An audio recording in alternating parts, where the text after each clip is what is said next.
Hello प्यारे बच्चों, शुरू करते हैं आज की क्लास अल्टरनेटिंग करंट के प्रीवियस टॉपिक के साथ, जिसमें आपने सारी चीजें सीख ली थी शायद। इस वैल्यू का नाम क्या है? इस वैल्यू का नाम क्या है? IRMS। इस वैल्यू का नाम क्या है? वैल्यू। या तो ये I नॉट है या तो ये याद है ना, या तो ये I नॉट है या तो ये V नॉट है। Peak value. यहाँ से यहाँ तक का टाइम क्या चीज है? यहाँ से यहाँ तक का टाइम पीरियड है। किस लेटर से लिखोगे? Capital T, आवर्तकाल। फ्रीक्वेंसी बोलो 1/, टाइम पीरियड लिखा क्या जाएगा? टाइम पीरियड लिखा जाएगा। फ्रीक्वेंसी होगी, तभी तो याद करो फार्मूला लिखते हो omega equals to 2πf। Omega equals to बहुत इंपॉर्टेंट फार्मूला है इस लेसन के लिए। इस लेसन के लिए ओमेगा इक्वल्स टू 2πf बहुत इंपॉर्टेंट फार्मूला है। ठीक है, ये हो गया टाइम पीरियड। इसको क्या कहते हो? इनको क्या कहते हो? इन दोनों को क्या कहा जाता है? साइकिल्स। और ये इसको कंप्लीट अगर कर दो यहाँ से जाकर यहाँ तक, तो कंप्लीट साइकिल है 1 साइकिल, पूरा एक चक्र, जिसमें एक पॉजिटिव हाफ साइकिल है और एक नेगेटिव हाफ साइकिल। तो एक आधी साइकिल क्या इसे कहा जाएगा? क्यों? आधी साइकिल का मतलब किसी भी डायरेक्शन में नहीं होता है। आधी साइकिल का मतलब एक ही डायरेक्शन में आधी साइकिल होता है। यानी कि या तो आधी साइकिल प्योर पॉजिटिव होगी या तो आधी साइकिल प्योर नेगेटिव होगी। उसके बाद हमने पढ़ा फार्मूला वगैरह इसका आता है मुझे? अरे formula I equals to I naught sin omega t और V नॉट। अच्छा, मुझे V नॉट की वैल्यू आती है?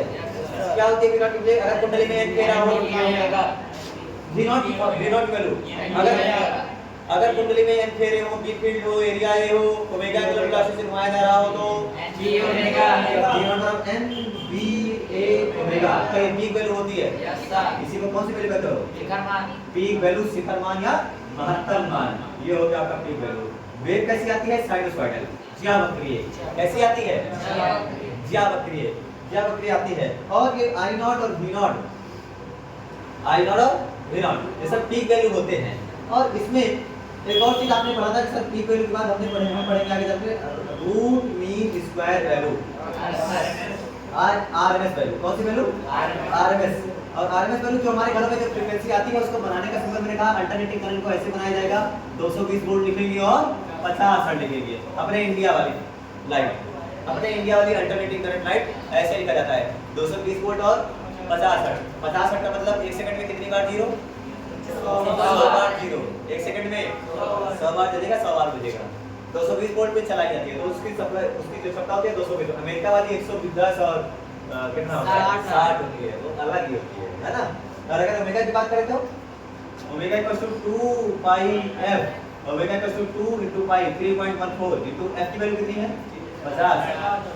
50 गुना 100, ओमेगा की वैल्यू है 314 रेडियन पर सेकंड। इसका मतलब जो कॉइल है वो कितनी एंगुलर वेलोसिटी से घूम रही होगी? 314 रेडियन पर सेकंड। पूरा 360 नहीं घूम रही है, पूरा 360, लेकिन 314 रेडियन पर सेकंड घूम रही है। 1 सेकंड में 314 डिग्री मार रही है, एक साथ घूम रही है। ये ओमेगा आ गया। रूट मीन स्क्वायर वैल्यू क्या चीज है? कैलकुलेट करेंगे आगे चल करके। दो रूट मीन, एक VRMS पढ़ोगे और एक IRMS। VRMS IRMS को मापने के लिए बनाए गए हैं hot wire ammeter and hot wire voltmeter, ये सब है। और अमीटर और वोल्टमीटर जो लगाओगे आप अल्टरनेटिंग करंट में, उसको मापेगा कौन? हॉट अमीटर और हॉट वायर वोल्टमीटर वो मापेगा क्या? पीक वैल्यू या root mean square value? Root mean square value को मेजर करने वाले हैं हॉट वायर अमीटर और हॉट वायर वोल्टमीटर। अब मेरा ये सवाल है आप लोगों से कि अगर मैं एवरेज वैल्यू निकालने की सोचूं, अच्छा इसकी एवरेज कैसे निकालेंगे? I नॉट इतना, I नॉट इतना, एवरेज कैसे निकालोगे इसका? अरे ऐसे आगे जा रही है, रुक गई है, आगे जा रही है ना। एवरेज निकालना हो तो ऐसे यहाँ तक का निकाल लो, यहाँ तक निकालना, कहाँ तक का निकालना चाहोगे एवरेज? कहाँ तक का निकालना चाहोगे एवरेज? एक साइकिल का निकाल ले, उसके बाद जितनी साइकिल होगी उससे निकाल दीजिए। यार आप कॉमन सेंस है, क्या करो? एवरेज वैल्यू किसके लिए? औसत मान, एवरेज वैल्यू। एवरेज वैल्यू अगर आप निकालने की सोचिए, ये पॉजिटिव, ये आपका नेगेटिव, ठीक है। यहाँ तक का टाइम क्या है, यहाँ तक का टाइम बताओ, हाँ टी, अरे वन टाइम पीरियड ना, one time period equals to, one time period equals to 2 pi upon, याद हो गया। और ये कितना है, टी या टी बाई टू। अब चलो इसका एवरेज निकालते हैं, एक साइकिल की निकालो, एक साइकिल जो भी ऊपर होगा, ये क्या वैल्यू है इसकी, शिखर मान, अरे एक अच्छा शिखर मान है ना। और अल्टरनेट करंट जो चल रही है उसकी वैल्यू है I equals to I naught sine omega, याद है सबको formula, I equals to I naught sine omega t, ये है उसकी पीक वैल्यू, ठीक है। ये पॉजिटिव है और ये नेगेटिव है। एवरेज निकालो अगर इसके लिए और इसके लिए, एक पूरी साइकिल के लिए, फॉर वन कंप्लीट साइकिल अगर एवरेज वैल्यू निकालो, जितना पॉजिटिव है एवरेज कैसे निकाल दो, आपके पास कितनी साइकिल है, एक या दो, आधी आधी वाली, एक या दो, दो, एक कंप्लीट साइकिल में दो आधी साइकिल है, एक पॉजिटिव वाली और एक नेगेटिव वाली। सोच ऊपर x है, नीचे कितना है, x है माइनस x, एवरेज निकाल x plus minus x by 2, क्या जीरो आया, क्या चीज आया, जीरो। तो जीरो का मतलब क्या हुआ, एक कंप्लीट साइकिल के लिए, एक कंप्लीट साइकिल के लिए AC की एवरेज वैल्यू कितनी आती है, जीरो। निकालना ही नहीं पड़ा, कितना आसान है। कंप्लीट साइकिल की AC वैल्यू कितनी है, अरे यार जितना पॉजिटिव उतना क्या है, नेगेटिव है। इसका मतलब है एक कंप्लीट साइकिल के लिए AC की वैल्यू कितनी होती है, जीरो, क्योंकि जितना पॉजिटिव है उतना क्या है, नेगेटिव होता है। For complete cycle, for one cycle खोपचा I, ऐसे लगा, इसे बोलते हैं I एवरेज। क्या बोलते हो, I एवरेज, ऐसे लिख दो, या आप I एवरेज लिख दो, या आप I मीन लिख दो, या आप I बार लगा दीजिए। क्लास टेंथ में मीन पढ़ाया जाता है तो x के ऊपर बार लगाते हैं, याद होगा, M फॉर मीन माध्य, AB फॉर एवरेज माध्य औसत, और ये डिब्बा लगाने का मतलब हुआ एवरेज निकाल रहे हैं। तो फॉर वन कंप्लीट साइकिल, एक पूरी साइकिल के लिए इसकी वैल्यू कितनी होती है, जीरो होती है। और एक पूरा चक्कर, तब तो कैलकुलेट नहीं करना पड़ा। आप क्या करें, पूरे चक्कर के लिए निकालें कि आधे के लिए निकालें, हाँ किसके लिए निकालें, केवल for half cycle, for half cycle, for चाहे पॉजिटिव में निकाल दो चाहे नेगेटिव में निकाल दो, चलो पॉजिटिव में निकालते हैं। For one half cycle, for one half cycle, एक आधे चक्र के लिए, कितने चक्र के लिए, आधे चक्र के लिए, आधे चक्र के लिए हम इसका निकालते हैं औसत मान। औसत निकाला कैसे जाता है, याद है तुमको, औसत कैसे निकालोगे, एवरेज का फार्मूला कुछ उसको सीख लेते हैं। एवरेज का फार्मूला कैसे निकालेंगे, जैसे मान लो मुझे I एवरेज निकालना हो, क्या चीज, तो क्या लिखोगे, total charge upon total time. औसत धारा कैसे निकालते हो, total charge upon total charge sigma Q upon total time, ये तो लिखोगे। इसको लिखने का तरीका है total charge upon total time. इसका मतलब है, अरे मत देखा, एवरेज स्पीड बराबर टोटल डिस्टेंस अपॉन, अब तुम्हें समझ में आया होगा। औसत चाल बराबर क्या होता है, कुल दूरी बटा कुल समय। Average speed equals to total distance upon total time, कुल दूरी बटा कुल समय। तो वैसे मैंने क्या, कुल चार्ज बटे कुल समय। अब अगर मुझे कुल आवेश बताना है और current is a function of time t given हो, current is a function of time t, मतलब करंट ऐसे लिखी हो, I = 2t² + 5, ऐसे कुछ लिखा हो, है ना, ऐसे current is a function of time t। तो उसको निकालने का तरीका क्या है, integration I dt, integration I dt, total charge होगा नहीं होगा, अरे यार q बराबर IT होता ही नहीं होता है, मतलब q बराबर क्या होता है, और I dt हो गया dq, और इंटीग्रेशन लगाया तो q, समझ ध्यान से यार, I बराबर क्या होता है dq अपॉन, देखो मैं समझाने के लिए कितना मरना पड़ता है उसको, dq बराबर I dt होता ही नहीं होता है। या आपका करंट इलेक्ट्रिसिटी में पहले दिन ही तुमको ये सवाल करवाया गया था, ऐसा पढ़ाया था मैंने, जाके लेक्चर देख लेना पुराना, करंट इलेक्ट्रिसिटी में पहले ही दिन तुम्हें पढ़ाया था, वो आज के लिए बचा के रखा था फार्मूला, इसी दिन के लिए बताया था। अब अगर मुझे टोटल चार्ज बताना है तो मैं इंटीग्रेशन लगाऊंगा क्यों, और इंटीग्रेशन लगाऊंगा तो क्या लिखेगा, इंटीग्रेशन आई dt। समझ में आया? Upon total charge upon total, अरे यार करंट बराबर क्या होता है, चार्ज अपॉन टाइम ना, करंट बराबर क्या होता है, चार्ज अपॉन, तो टोटल टाइम भी तो लिखो इंटीग्रल dt। क्या तुम्हें एवरेज का फार्मूला समझ में आया? एवरेज का फार्मूला, एवरेज निकाल सकते हो अब, निकाल पाओगे? बड़ा आसान था। इसी तरीके से एवरेज निकाला जाता है, कैलकुलेट करने का तरीका ये है। आप जैसे चाहो से कर सकते हो। एवरेज निकालने का पैटर्न मैंने आपको सिखाया है और हमेशा याद रखना है, एवरेज जब भी जीवन में निकालना पड़ेगा आप ऐसे कैलकुलेट कर सकते हो डायरेक्ट करके। ये है एवरेज निकालने का तरीका, ठीक है? किताबों वगैरह में ऐसे लिख दिया जाता है, लेकिन आपको ऐसे समझाने का तरीका नहीं दिया जाता है, उसके लिए हमें सबसे बैकग्राउंड लिखना पड़ता है। एवरेज निकालने का तरीका है total charge upon total time, और मैंने एवरेज निकालने के लिए टोटल चार्ज को कुछ ऐसे लिखा, मिटा रहे इसको क्यों? आई एवरेज का फार्मूला क्या लिखा मैंने, बताइए? आई मीन का फार्मूला क्या लिखा, total charge upon total time. Total charge sigma Q को मैंने लिखा इंटीग्रेशन डी क्यू यानी क्यू, और क्यू को मैंने लिखा integration I is a function of time T. देख अपना आई का टाइम टी के फंक्शन में है कि नहीं है? आई का टी के पद में लिखा है नहीं लिखा है? लिखा है। इसका मतलब है आई dt अपॉन इंटीग्रेशन dt। बाकी लिमिट लगा दोगे जहां से जहां तक जाना होगा, वो तो तुम्हारे ऊपर डिपेंड करेगा, समझ रहे हो ना? लिमिट लगा दोगे। अब मुझे पूरी साइकिल के लिए जाना है तो देख, पूरी साइकिल के लिए जाना है तो 0 से कैपिटल T, आधी साइकिल के लिए जाना है तो 0 से T/2, 0 से T/2, T हाफ कर देंगे।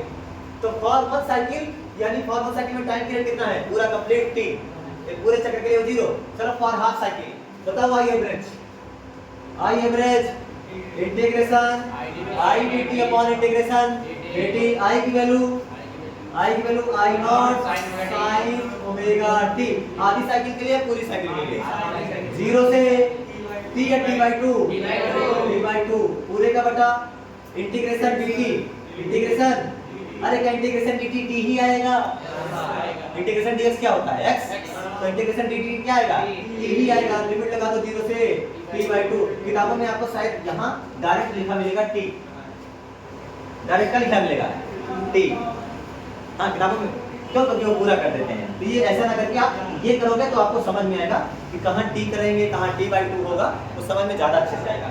लिमिट क्या लगाएंगे 0 से t/2। चलो बताओ इसमें से बाहर कौन आएगा, अरे बताओ जल्दी से। हाँ आई नॉट बाहर आया, ठीक है। साइन ओमेगा टी का integration minus cos omega T minus upon omega. तुम लोगों को सिखाया था मैंने ये, याद होगा? जिनको नहीं याद है वो याद करें। जब आपने d/dt of cos omega T किया था प्लस वाले में, d/dt of cos omega T क्या था, तो आपने लिखा था सर माइनस तो आएगा ही आएगा, ओमेगा आगे आएगा साइन ओमेगा टी, याद आया? डिफरेंशिएशन में ओमेगा चिपक जाता है और इंटीग्रेशन में ओमेगा टूट के नीचे चला जाएगा, समझ रहे हो ना? तो वो नीचे पहुंच गया तो क्या आएगा, सोच के बताओ, minus cos omega T. Limit कहां निकालने की, लिमिट बताओ?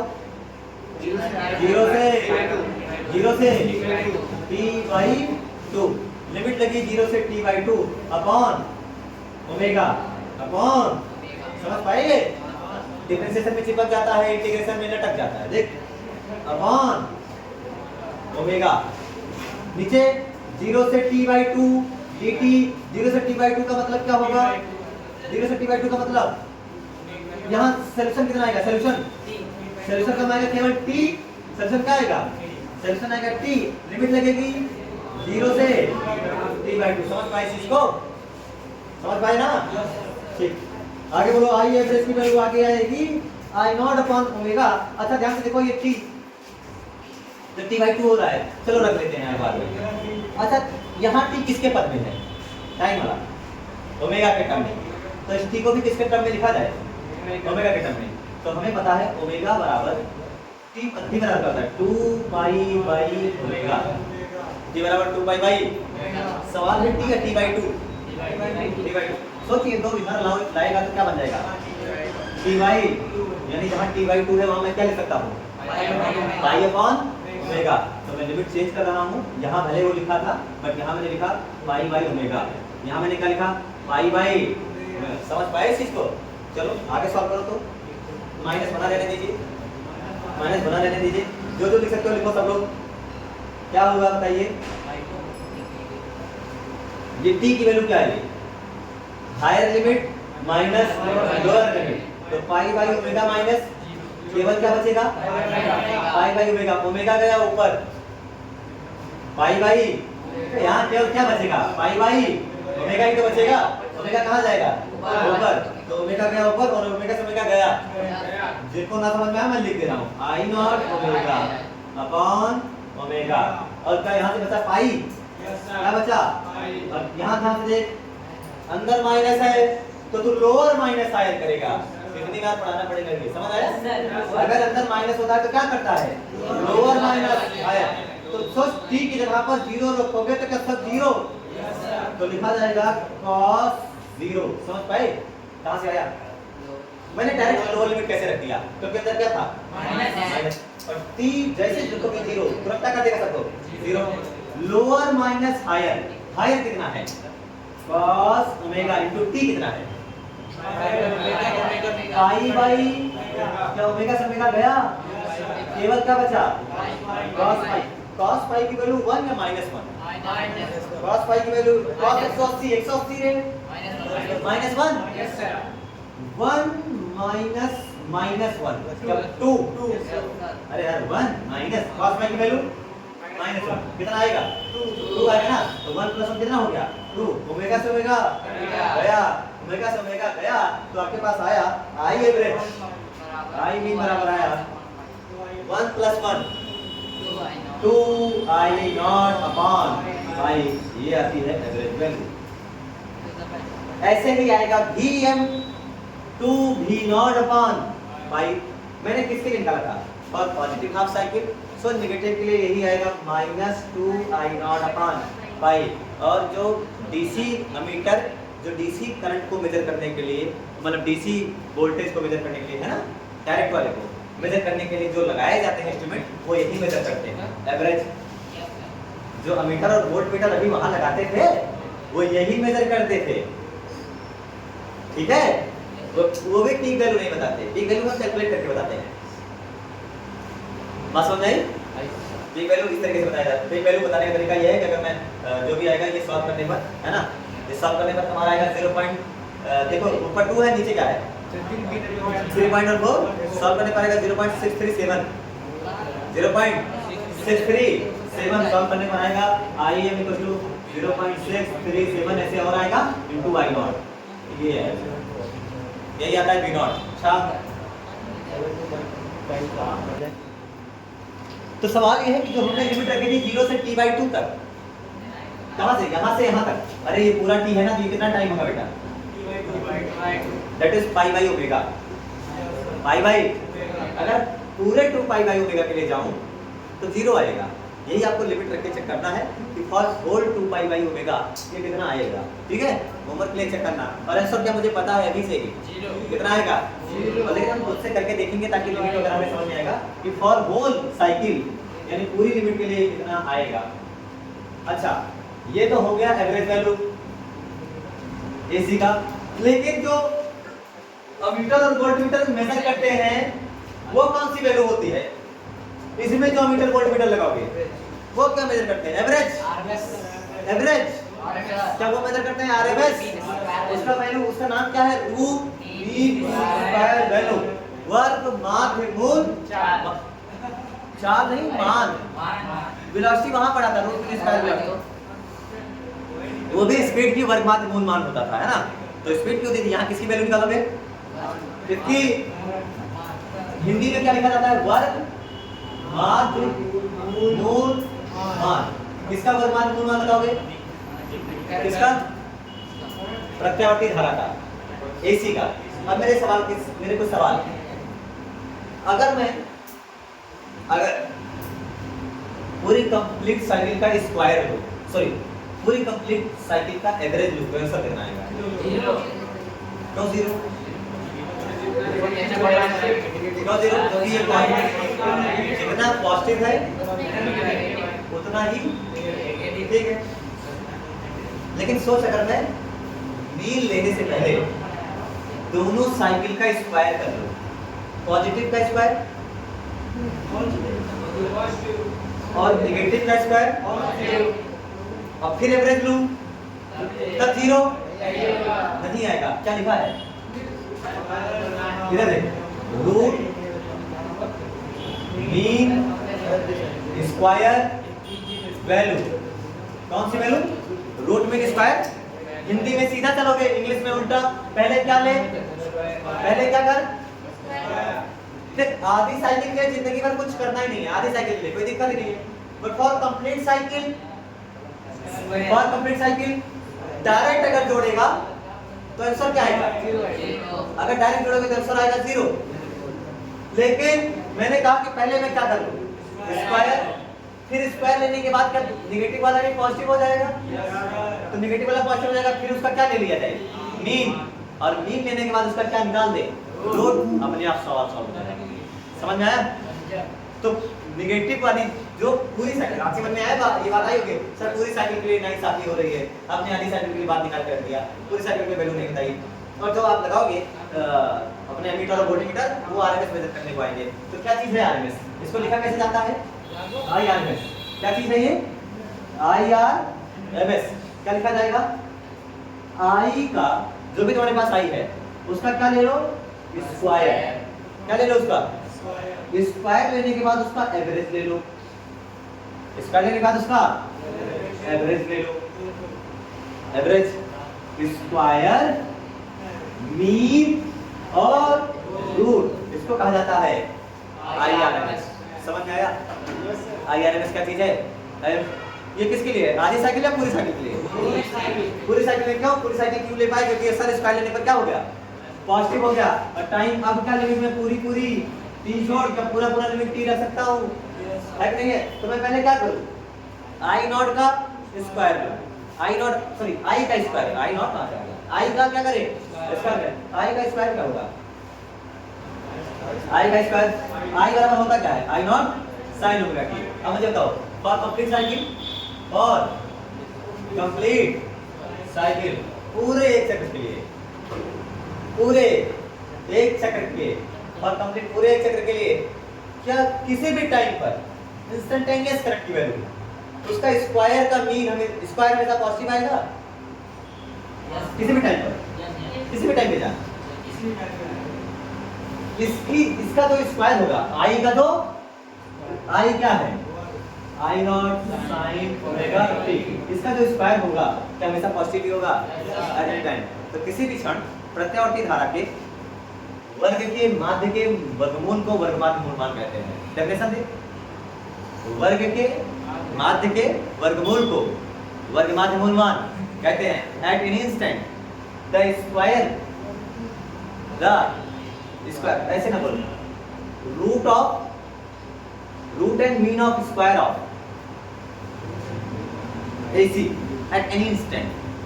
पहले क्या करें, घबराओ नहीं, डेफिनेशन तो मैं नहीं पूछेगा, पहले स्क्वायर ले लो, फिर क्या ले लो, मीन ले लो, फिर रूट ले लो, तो बस आपका हो गया आईआरएमएस। उल्टा चलेगा और सिंबल क्या लिखा गया, आरएमएस, स्क्वायर ले फिर मीन ले फिर रूट ले। चलो वी हैव, हमारे पास क्या है बताइए, करंट I बराबर I naught sine omega T, square लो इसका, I naught square sine square omega T. अब sine I naught square sine square omega T, जब मैं पूरा लिख पाया। अब मैं इसका एवरेज लेने चल रहा हूं,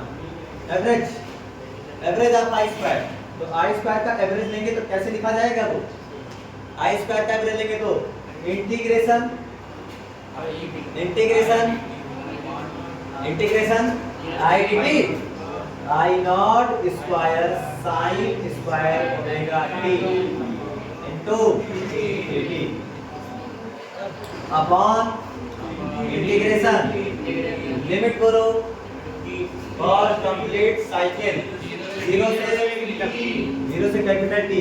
समझ में आया लिमिट, 0 से कैपिटल टी, का 0 से कैपिटल टी और का टी बराबर 2 पाई अपॉन ओमेगा t बराबर 2 पाई अपॉन ओमेगा और क्या आई नॉट स्क्वायर, क्या चीज आई नॉट स्क्वायर इसका। अभी मैं यही लिख रहा हूँ ना क्योंकि हमारे पास ये है ही। इधर कौन बाहर आया, कौन बाहर आया, आई नॉट स्क्वायर, वेरी गुड। और बस अंदर पैक कौन हो गया, sin square omega T limit 0 से capital T, 0 say that is 2 pi by omega, रखना चाहो तो रख लो 2 पाई बाई ओमेगा। नीचे वाला सॉल्व करो, इंटीग्रेशन dt, जब t आया इंटीग्रेशन dt क्या आया और t की वैल्यू आई 2 पाई अपॉन ओमेगा, ओमेगा गया ऊपर 2 पाई, सॉल्व कर पाए। हां तो यहां सॉल्व करने पर आया क्या, ओमेगा ऊपर आएगा। अभी इसको नहीं सॉल्व करेंगे, ओमेगा अपॉन समझ पाए, ये इसको पूरा सॉल्व किया गया है। ठीक, अब इसको सॉल्व करने, इसको कैसे सॉल्व करें, sin square theta d theta, sin square theta d theta solve करने के लिए हम है कि चलो ठीक है बदल देते हैं cos 2 थीटा किसकी, cos 2 थीटा की। अच्छा ये तो sin 2 थीटा ना, cos थीटा sin थीटा वाला क्या होता है 1 माइनस 2 sin स्क्वायर थीटा, ये होता है 1 माइनस 2 sin स्क्वायर थीटा। अगर यहाँ से देखा जाए तो मुझे sin स्क्वायर थीटा चाहिए, सो 2 sin स्क्वायर थीटा उधर भेज, 2 sin स्क्वायर थीटा बराबर 1 माइनस cos 2 थीटा, और यहाँ से 2 इधर जाएगा तो क्या हो जाएगा, तो sin स्क्वायर थीटा को लिख सकता हूँ 1 माइनस cos 2 थीटा अपॉन 2। तो अगर मुझे इंटीग्रेशन इसका लेना है तो मैं क्या लिखूंगा, i स्क्वायर का बार इक्वल टू लिखा जाएगा omega I naught square upon 2 पाई, और sin स्क्वायर ओमेगा t को आप लोगों ने कहा इसको थोड़ी देर के लिए मैं x लिख रहा हूँ, इसको थोड़ी देर के लिए क्या लिख रहा हूँ x, लिमिट क्या लगी है 0 से 2 पाई अपॉन ओमेगा। हाँ क्या लिखा तुमने इसको 1 माइनस, ये सब मिटा दे रहा हूँ तुम्हें सब आता है, 1 minus cos 2 omega t upon 2 पूरे का dt, देखो वहां से लिखा sin स्क्वायर थीटा का मैंने वहां से लिखा, ठीक है। अब इसी का मुझे इंटीग्रेशन लेना, अरे यार ये तो थोड़ा कम जा रहा है, कर पाओगे सबसे हो पाएगा या शॉर्टकट भी चाहिए, पहले सीखोगे तो सीखते हैं, ठीक है। हाँ केवल 2 बाहर आएगा, कौन बाहर आएगा केवल 2 बाहर आएगा, इस चीज को ध्यान से देख, कौन बाहर आएगा और 2 तेरे पास ऑलरेडी है तो क्या 2 2 जा, यहाँ लिखा मैंने 4 पाई omega I naught square upon 4 पाई, और अब इंटीग्रेशन किसका होगा 1 का और cos 2 ओमेगा t का, तो 1 इंटीग्रेशन dt, इंटीग्रेशन लिमिट लगी 0 से 2 पाई अपॉन माइनस, यहाँ लिमिट लगाओ और यहाँ भी इंटीग्रेशन, यहाँ integration cos 2 omega t dt, limit लगी 0 से 2 पाई बाई ओमेगा। सब एकदम क्लियर चल रहा है चकाचक, आगे सॉल्व कर, I square bar equal to omega I naught square बटे 4 pi integration dt t, integration dt t, और हायर लिमिट कितनी 2 पाई ओमेगा, तो क्या यहाँ डायरेक्ट मैंने लिखा 2 पाई अपॉन ओमेगा, गुड। अच्छा मेरे सवाल का जवाब दो, अगर मैं यहाँ 0 रखूंगा तो cos 0 की वैल्यू 1, ठीक, बड़ी अच्छी बात, माइनस सब करो, higher limit minus lower limit, अरे तो लोग पता है कि अभी इसका क्यों अभी तो इसका तुमने डिफरेंशिएशन भी नहीं किया और इंटीग्रेशन भी नहीं किया, तो पागल हो गए, सारे पागल मुझे मिले हैं। cos 2 थीटा cos थीटा का इंटीग्रेशन क्या होगा sin थीटा, ठीक। तो आपका जो आंसर आएगा मैं लिख रहा हूँ, बगल लिख रहा हूँ, देखो और हम डायरेक्ट का लिमिट सॉल्व करेंगे, ठीक है। आप लोग सीधे याद रखिएगा एग्जाम के लिए भी, cos 2 ओमेगा t का इंटीग्रेशन आएगा sin 2 ओमेगा t अपॉन 2 समझ आया, यस सर, ठीक। अब सोचो अगर मैं लिमिट रखूंगा 0, लिमिट क्या रखूंगा 0, तो ये पूरा गया, अगर लिमिट रखूंगा क्या चीज 0, तो ये पूरा sin 0 की वैल्यू 0, ठीक है। और आगे का अगर मैं t की वैल्यू रखता हूँ 2 पाई अपॉन ओमेगा से ओमेगा गया 2 to the sin 4 pi that is sin 2 pi मतलब sin 360 प्लस 0 sin 0 की वैल्यू 0 यानी ये पूरा टर्म मेरे लिए खत्म हो गया। ये पूरा टर्म मेरे लिए खत्म हुआ नहीं खत्म हुआ, तो ये पूरा टर्म मैंने डायरेक्ट लिख दिया 0। और तो एग्जाम में डायरेक्ट क्या करना, दिमाग मत चलाना, कुछ मत करना, सीधे छाप के चले आना, ये जैसे मैं लिखूंगा तुरंत खत्म हो जाएगा। अभी तुम्हारे लिए इससे भी अच्छा शॉर्टकट दे रहा हूँ, बट उसके पहले आइए सॉल्व करते हैं। क्या समझ में आया? ठीक है, उसके आगे देख।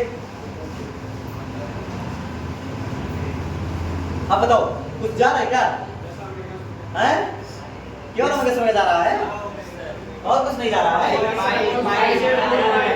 आई स्क्वायर का एवरेज बराबर ओमेगा आई नॉट स्क्वायर बटे 4 पाई। तुम्हारी 4 पाई टूटने वाली है 2 पाई से। क्या ओमेगा से बना गई?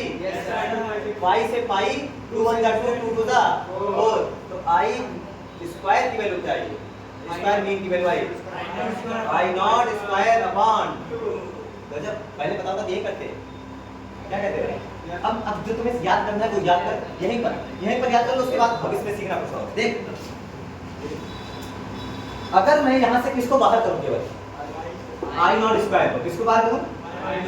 आई नॉट, तो एवरेज लिया जा रहा है साइन स्क्वायर ओमेगा टी का। किसका एवरेज लिया जा रहा है? Sine square with respect to T. तो अगर मैं समझूं यहीं से शॉर्टकट के साथ, तो आई नॉट स्क्वायर बाहर करूं, क्या चीज? आई नॉट स्क्वायर। तो ध्यान से देखो, यहां से यहां तक साइन स्क्वायर ओमेगा टी का एवरेज दिया जा रहा है। किसका एवरेज दिया जा रहा है? Sine square. और उसकी वैल्यू निकल के क्या आई? 1/2। क्या निकल गया उसकी वैल्यू? 1/2। तो इसको अगर मुझे शॉर्टकट में इसको लिखने के तुरंत बाद अगर मुझे करना होता तो मैं लिखता कि फोक्सा sine square omega T for 1 cycle, for आधा। डायरेक्ट आ गया, देख डायरेक्ट, देख वहां से डायरेक्ट तू यहां पर आ गया, केवल ये लिख दे। कितने चक्कर के लिए? हाफ चक्कर के लिए। बाई ओमेगा लिया है। अच्छा, इसको हाफ लेके फिर आधा चक्कर लिया क्या? पूरे चक्कर के लिए वैल्यू हाफ नहीं है। तो जिनको बायोलॉजी वालों को अगर दिक्कत आई हो तो वो इसको लिखने के बाद आई नॉट स्क्वायर बाहर धक्का मारे, जैसे मैंने बाहर धक्का मारा है, और सॉल्व करने से पहले डायरेक्ट लिखे कि फोक्सा साइन स्क्वायर ओमेगा टी बराबर क्या आएगा? समझ में आया? अब लेकिन ये तो पूरा हुआ नहीं, तुम्हें तो आईआरएमएस चाहिए। What is IRMS? स्क्वायर का मीन और मीन का भी रूट। तो क्या मुझे वर्ग तो लिया, मैंने माध्य भी किया, मुझे क्या लेना है? अब वर्गमूल, अंडर रूट लेना है। तो अगर मैं अंडर रूट लूं और आईआरएमएस की वैल्यू आएगी आई नॉट का स्क्वायर का एवरेज का अंडर रूट। इसका मतलब क्या? पूरे पर अंडर रूट। इसका मतलब किसके पर अंडर रूट? पूरे पर अंडर रूट अपॉन 2। और तुम्हारे पास आया आईआरएमएस बराबर आई नॉट क्या आजाद हो गया, रूट 2 फंसा रह गया, लिखा गया IRMS equal to I naught upon root 2। अब तुम सोच कि अगर मुझे आईआरएमएस कुछ भी आए, मान चल वीआरएमएस बराबर क्या लिखा जाएगा? बता, वीआरएमएस बराबर क्या लिखा जाएगा? V not. वीआरएमएस बराबर क्या लिखा जाएगा? V naught upon root 2। देख, मैं आईआरएमएस से वीआरएमएस बता दिया, आसान था।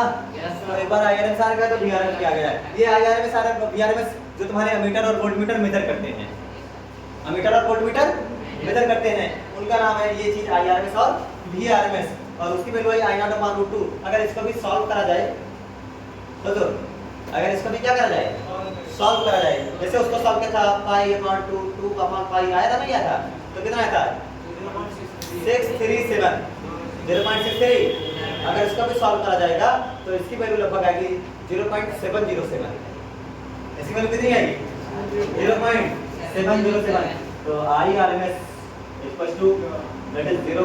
लगभग में है 0.707 आई।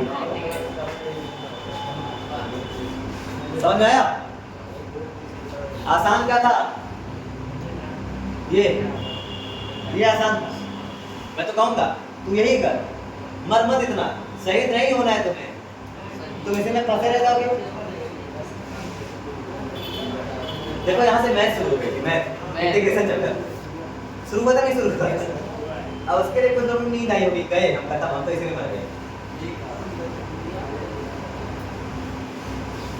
अब सब तो पीक वैल्यू बता सकता है? हाँ, पीक वैल्यू बताओ। जनरल सप्लाई कितनी लिख रही थी? 220 वोल्ट। जनरल सप्लाई कितनी लिख रही थी? 200। ये आरएमएस बराबर V naught root 2, V naught upon root 2। अरे गलत लिखा क्या? यस सर, अभी नया सीख रहा हूँ। V नॉट बराबर रूट 2 VR MS। गलत कैसे आ गया? सोच, रूट 2 की वैल्यू 1.414। अरे इतना ही होता है यार, मल्टीप्लाई करोगे किससे? 220 से। जनरली कितना लिखा रहता है हमारे बराबर? 220 50 हर्ट्ज, 220 50 हर्ट्ज याद रख। तो VRMS की वैल्यू कितनी है? 220। इसको सॉल्व करोगे तो लगभग तुम्हारा 311 आएगा। कितना क्या आएगा? 311। चेक करना कितना आता है, ठीक है?